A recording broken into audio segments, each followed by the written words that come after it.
Hey guys, this is Eric Phelan with Lifeline Gaming, and we're here to announce the Revolutionary Game Awards. And this year it goes to 3 different games. Let's start out with Pokemon X and Y. So let's talk about what made it revolutionary. All right, so like we talked about in Family Friendly Game of the Year, this has a lot of new features that have not been present in old Pokemon games. And I'm not just talking about the new dimension, the third one, that is. But regardless. It had the Pokemon Me feature where you literally got to bond with your Pokemon. Yeah, pet it, say hi to it, and it'll be like, oh, hey, I recognize your voice. Then affected actual gameplay, made your Pokemon get more critical hits, allowed them to survive one-hit kills. It affected both sides. It gave you that chance to, what Pokemon trainers long for is taking care of an actual Pokemon. We got a little glimpse of that virtually, but then again, it turned around. It's like, oh, hey, you love your Pokemon? Have some gameplay bonuses. Yeah, a lot of really cool new things. And like one of the more ridiculous aspects that it uses the 3DS for is, I can't remember the name, but there's a certain Pokemon that won't evolve unless you're holding the DS upside down. Malamar. That's right. And it evolves into that weird Or squid Inkay. thing. Inkay is the tiny squid. And it'll only evolve if you are holding your 3DS upside down and it reaches level 30. That's right. Yeah, one of the more ridiculous aspects of the revolutionary new features. But great cool. way to take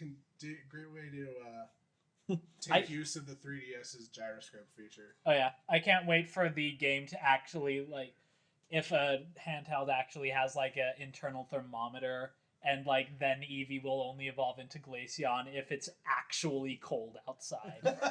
Hint, hint. To all That'd be those really that make cool. The games. Nintendo. Quite. That was free. X and Y. So let's talk about on our list is Rogue Legacy. So, after talking with my fellow coworkers, it appears I am the only one who's played Rogue Uniquely Legacy. qualified. Uniquely. I am a unique snowflake. Rogue Legacy is in my opinion, is a very good PC game. You start out as a knight going to conquer a castle. You walk into the castle. The first room you walk in is the same, but after that first room, every time you enter the castle again, it changes. It is not the same in any way each time you go in until you unlock a certain aspect of the game, which allows you for a certain amount of gold to lock in the previous dungeon layout you went into and get to play that again, but you get like less gold this time than you did before. The other great thing about it is once you die, you're not playing that character again. You're playing their son and or daughter. And you're basically going down your lineage, and each one of your sons or daughters has some kind of disease or mental disability. Like one person can have dyslexia, where some things are backwards, or nearsightedness, where the sides of the or the middle of the screen will be blurry, or farsightedness, where both sides of the screen will be blurry.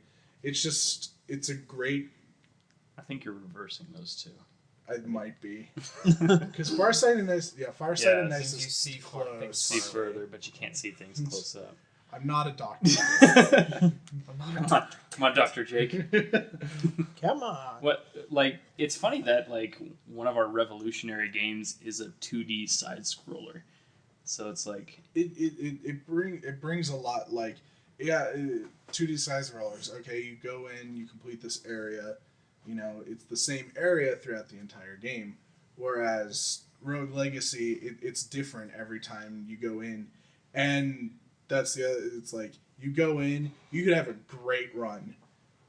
You could kill all the enemies, get tons of gold, come out and spend it. You could sell 300 gold left. But unless you have a certain feature unlocked, you have to pay all that gold just to go back into the castle. Cool. Gotcha. So, Lastly, last one, revolutionary, is Brothers: A Tale of Two Sons. Now this game was awesome because the feature that I looked at the most was actually controlling two different characters using two different joysticks. That was just something that felt completely new in this environment. And Schizoid, that did it. yeah, true. Is that but why you liked it, Eric? Because it's just because it's very schizoid, it's very schizophrenic, matches your personality. Yeah, maybe it's just me. No, Schizoid did No. the similar like. Oh, you Schizoid's used- a game. Is that a game developer? No, No, it's, It's a a game. game. Schizoid. Oh, Yeah, Schizoid. see how much I know. Yeah, you have to control two different things with two different sticks, and I apologize to all the gamers I offended. how about yeah. The only yourself? thing is Yeah. that like it's not like Brothers: A Tale of Two Sons does it totally differently because Schizoid is kind of like Geometry Wars in that top-down, like really over-the-top colors I've played that. way. Yeah, same here. But yeah, like Brothers actually like pulls it off in a really, really unique way, and like you actually care about these characters, but like you actually have to think about what each one is going to do next before you do it. Gotcha. And that's actually one of the aspects that made this game hit the revolutionary list, but never actually made it onto any of our other lists.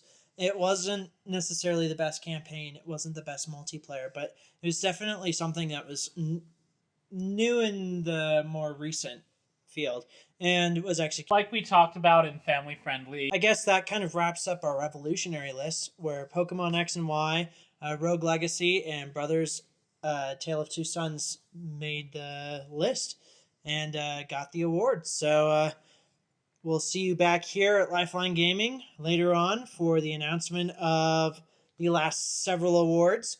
And if you liked this list, come back and watch it. Watch the next ones. And also follow us on Facebook and Twitter. So thank you guys and have a good one.